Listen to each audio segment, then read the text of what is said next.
50. Today we are talking about taking a break, resting, resetting, all those things that maybe we should be doing a little bit more of. I know lately I have just been non-stop. I mean, I usually am anyway, but I feel like it's been even more than usual lately. And it's been pretty brutal because I think I'm teetering on that edge lately of burnout. And it's not a good place to be. Somebody pointed out to me the other day, well, maybe not pointed out to me because I was painfully aware of it. But yeah, I'm a bit of a workaholic. And I think some of it stems from that idea that your value is tied to how much you work. Not true. And basically you're wasting time if you're not working or if you're not doing something, right? And that's also really not true. And so relaxation, it's kind of crucial for everything to function. We need days off. We need downtime. We need time to rest and take care of our bodies and our mental health needs and everything else. Not to mention when you're working nonstop, it's all of that it just kind of all falls apart.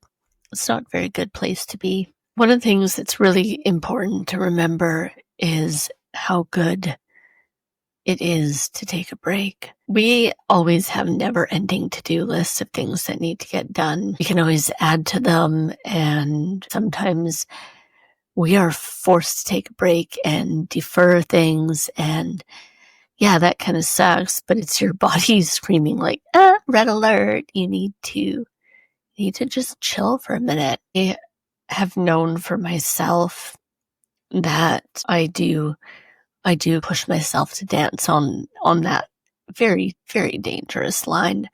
And it's not a healthy way to be. I think my family just kind of generally does that. And it's not really ideal, to be honest. It can be hard to slow down. I think when you are a bit of a workaholic, when you're neurodivergent, when maybe that's just kind of like you in your zone. I actually love working. I love everything that I do. But I also know that sometimes it's way too much, The biggest problem is not even really the work, but the further you go on this path, I find the less effective that you end up being. Okay. I find for myself, if I don't take some downtime, some rest time to do something that I love or just have a total unwind moment, then I find that productivity actually just kind of declines and declines. And then you're kind of like in this little rut, right? And you're trying to dig yourself out almost constantly. And it's such an awful place to be. And then you have to do a full reset. Okay, well, what can I let go of? How do I kind of get myself back into a good place again? It can end up being a cycle that continues and perpetuates itself. So I'm feeling really excited because I'm taking a break from, some of my usual day-to-day activities. And we've got a fabulous book launch coming up, which I'm going to post the link below, but that'll be in Manchester. And there's a great book launch coming up that I have contributed a chapter to, all about overwhelm, and I'm very excited about it. I think we're going to talk a bit about overwhelm next week. I'm really excited about getting out for that. I'm really excited to have some time in my garden because it really needs a little bit of extra love right now. But the other thing, I'm excited to also have a couple dedicated days to, really take care and manage some of the projects that I'm working on, some of my bigger projects, and just get a whole bunch of things like back on track again. But in the middle, I'm being really easy on myself. I've been, I'm just telling you this because I know I'm not alone in it. So if it helps you and you've been there, then hopefully this helps you. But oh my gosh, I've been so sleep deprived lately that it's unreal. And so in the middle of just getting through my last little week before I take a little mini break, I I am so focusing on drawing lines between working times and not working times. I'm making sure that I set time to do some art, some time to take care of myself. When you take that time to unplug and just let yourself exist, then that's the time that you get to reconnect with yourself, and your brain does a total decompress. You get to feel creative again. You get back to understanding yourself and understanding the world, because we get so caught up in our 500 deadlines, our 50th task of the day, and, everything that's laid out for the next week. But when we are not taking the time so that our brain can actually process all of this information, all this to do, at least for me, I kind of go into just, I don't know, almost, I guess, yeah, it's kind of that ADHD kind of paralysis state, but I sometimes get stuck there, right? I guess I always think of that Beatles song, where it says turn off your mind, relax, and float downstream. And I think about that in just the way that if we don't kind of have a minute to just completely disconnect, then we don't have the time to think of new thoughts and to have new ideas and, move things forward, because we haven't given ourselves space to do so. It's kind of like if you saw the episode a week or two ago about decluttering, if you don't take that mental space to have a brain declutter at the same time, which comes from resting, you don't have the space for new things to come in, for new opportunities and new friendships and new ideas and new inventions or whatever it might be, right? But you need to have that relaxation time and that rest time to do it. I know one of my favorite things to do is just to get a little notepad or a sketchbook, I guess, and kind of put on some records and just kind of doodle along to how the music makes me feel.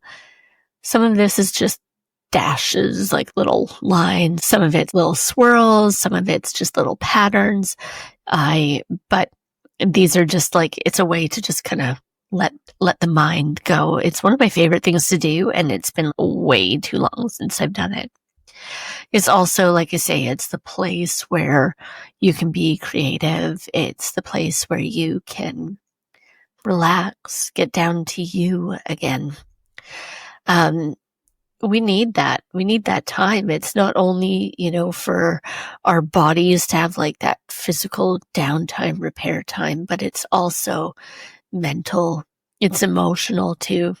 I know it's hard to kind of shut your brain off sometimes and give yourself space. Who was I saying this to the other day?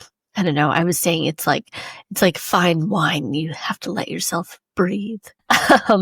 You have to air it out. It's like airing your brain out, and then the notes of creativity and openness and passion, they all kind of come back. Think about that in your relationship. Sometimes if you've got the head that's going 900,000 million miles a minute, it's really hard to connect with somebody. You know what I mean?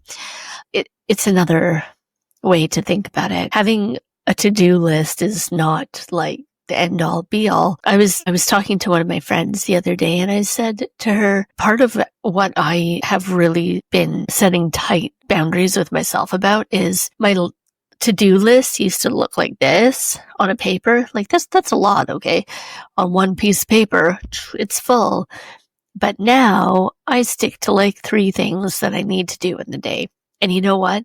If they're big things, sometimes I have one thing I want to accomplish today. And other little side quests, if you will, they all get accomplished at the same time. But the main task, you get it done. And then you're yes, you feel accomplished. You don't feel oh, I didn't accomplish anything, so now I need to work more. No, you can't do that. I mean, you can, but it doesn't last. It doesn't last for a long time. Today was really kind of exciting. I've got, I did put 5 tasks on my list, but I've actually just got one to cross off. And actually, it's this one that we're doing right now. And one of them was 3 things in one. When we've got those longer lists, it kind of makes you go, where do I start? Where do I start? And I mean, my trick is just, I like to think about it for situations like just cleaning the house. Okay. My little trick is just do something. If you are sitting there feeling paralyzed, it really doesn't matter. Once you get that first thing done, the rest of it goes. But then you think about, what should I do first? What should I do first? And you know what? It really doesn't matter. You can do anything. I find for me, when it's something like that, where it's these things that just need to get done, like a house clean, just picking anything and doing it, then it kind of starts the ball rolling. But that's not really exactly what we're talking about. What we're talking about today. The whole point of today is to talk about rest. And you know what? There are people that I love that love me very much that are always like, Ash, take a break, take some downtime. And I know that they're right. And I know that I am definitely trying to. And I think over the past few years, I have actually really gotten better at it. One thing that I always find interesting, though, is what is rest? If we're thinking, let's just say you get home from work one day and you're ready for some downtime. What does that look like to you? Because there's resting that is restorative and there's resting that doesn't do a thing for you. One of the things is sitting on your phone, doing your scrolling, watching video after video, and hey, I do it too. I do it, a little too often. But that's not the stuff that helps free your mind and open up space in your mind. Doom scrolling is not real relaxation. It doesn't do any healing for your mind. It doesn't actually relax you. It's almost like a comatose state where you're just like scrolling, watching. It's not the best way to relax. A lot of people will do hobbies to relax. Is it art? Is it gardening? Is it making crafts or knitting or things like that? Those are things that actually like support your brain function. They support your mental health. They actually are doing positive things for you when you're relaxing versus just doom scrolling. Now, I'm not against having a good scroll. I'm not against watching, tons of YouTube videos or scrolling Instagram or things like that, or reading whatever it may be, news and articles, whatever. But if that's the only way, then you're not really getting that disconnect moment where you get to have that total mental and emotional reset. And that is where I think that maybe we can shift. Maybe we can do a little bit less of doom scrolling and a little bit more of hobby life or going outside and things like that. Part of my rest and part of my mental health care, it definitely starts with working out in the morning and walking my dog. So that time, especially when I'm outside and walking, that is my grounding and getting set up for the day kind of time. And I cherish it every single day. I walked a lot even before I got my dog, but there's always the reason to go out with the fluffy baby now. And it makes me, honestly, it's like one of the best parts of my days because he's so happy and then I'm so happy and we get to just enjoy this quiet time in nature together. And our bodies need it and our souls need it. So tell me, have you taken a break? Have you taken time to help restore your body, your spirit, your soul, your mind, and help yourself grow into the future and everything that you are working towards? let me know in the comments, and I would love to hear from you. Or you can always pop me an email too and let me know your thoughts. Thanks so much for watching with us today. We'll talk to you soon. See you soon. Thanks so much for joining us on the Healthy Mental Hippie podcast. For more ways to connect, go to www.healthymentalhippie.com.